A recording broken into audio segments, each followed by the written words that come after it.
मुख्यमंत्री योगी आदित्यनाथ पीलीभीत के दौरे पर है। वन्य जीव संरक्षण और सतत इको पर्यटन विकास से जुड़ी वर्कशॉप के उद्घाटन में पहुंचे हैं। से बचाने के लिए हम लोगों ने उस समय होने वाली जनधन की हानि को रोकने के लिए कदम उठाने के लिए कहा था और साथ साथ ये भी कहा था कि पहले जब मानव और वन्य जीवों के बीच में कोई संघर्ष होता था, कोई जनहानि होती थी तो कोई सहायता नहीं मिल पाती थी। हमने इसे आपदा घोषित किया और किसी भी परिवार का कोई सदस्य अगर इस आपदा की चपेट में आता है तो 5 लाख रुपए की सहायता हम लोगों ने जनहानि पर देने की व्यवस्था की है। आज मैं वन विभाग से कहूंगा कि जहां भी हमारे इस तरह के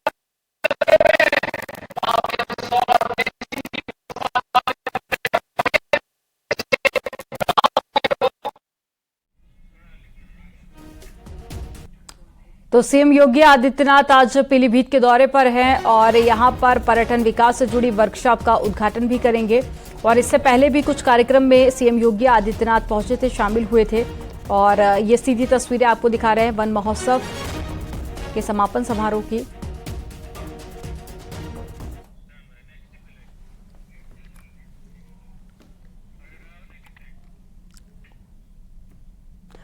आगरा में सराफा व्यापारी अजय अवागढ़ के ठिकानों पर तीसरे दिन भी इनकम टैक्स की छापेमारी लगातार जारी रही।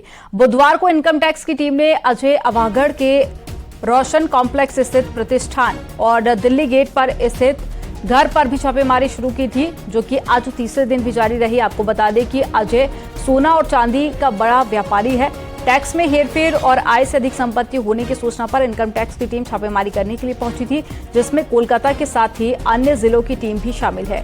सूत्रों के मुताबिक छापेमारी के दौरान में टीम को कई अहम दस्तावेज भी हाथ लगे हैं।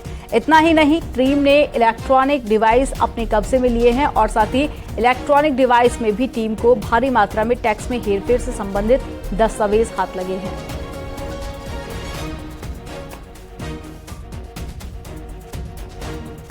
सराफा कारोबारी अजय अवागढ़ के ठिकानों पर तीसरे दिन भी इनकम टैक्स की रेड जारी है। बीते बुधवार को इनकम टैक्स की टीम ने अजय अवागढ़ के रोशन कॉम्प्लेक्स स्थित प्रतिष्ठान के साथ ही घर पर भी छापेमार कार्रवाई को अंजाम दिया था, जो आज तीसरे दिन भी लगातार जारी है। साफ देख सकते हैं तस्वीरों में, रोशन कॉम्प्लेक्स में इस समय हम मौजूद हैं। यहाँ से आगे जाने की किसी को अनुमति नहीं दी गई है। हालांकि साफ कहा जा सकता है कि इनकम टैक्स की टीम को सूचना मिली थी कि अजय अवागढ़ के द्वारा या उनकी फर्म के द्वारा बड़ी तरीके से टैक्स। बागपत के लक्षागृह और मजार को लेकर चल रहे मालिकाना हक के विवाद में आज फैसला आ सकता है। पिछले 53 सालों से ये मुकदमा बागपत सिविल कोर्ट में चल रहा है और वकीलों की हड़ताल के चलते पिछले 2 तारीखों में अदालत अपना फैसला नहीं सुना सकी थी। अदालत के फैसले से ये साफ होगा कि विवादित स्थल महाभारत कालीन लक्षागृह है या फिर मजार। तो 2 बजे का समय था जब फैसला आना था और कुछ ही देर में फैसला आ जाएगा और आज ये स्पष्ट हो जाएगा कि ये जो विवादित जमीन है यहां पर लक्षागृह बना हुआ है या फिर ये मजार है।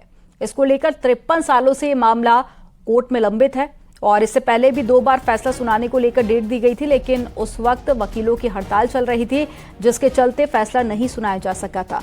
तो आज माना जा रहा है कि आज अपना कोर्ट फैसला सुना देंगे।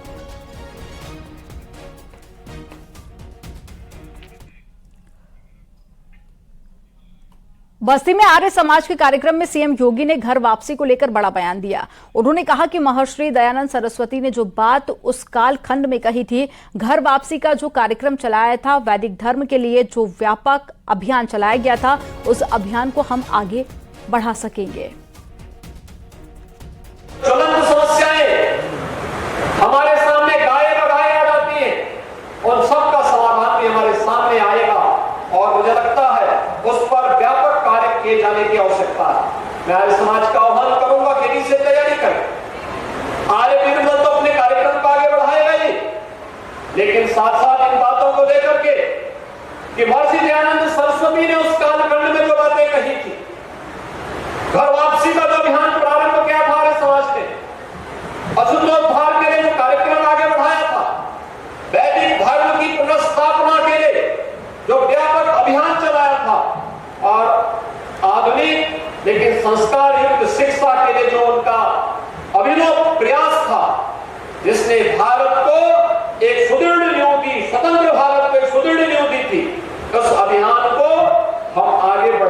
करेंगे।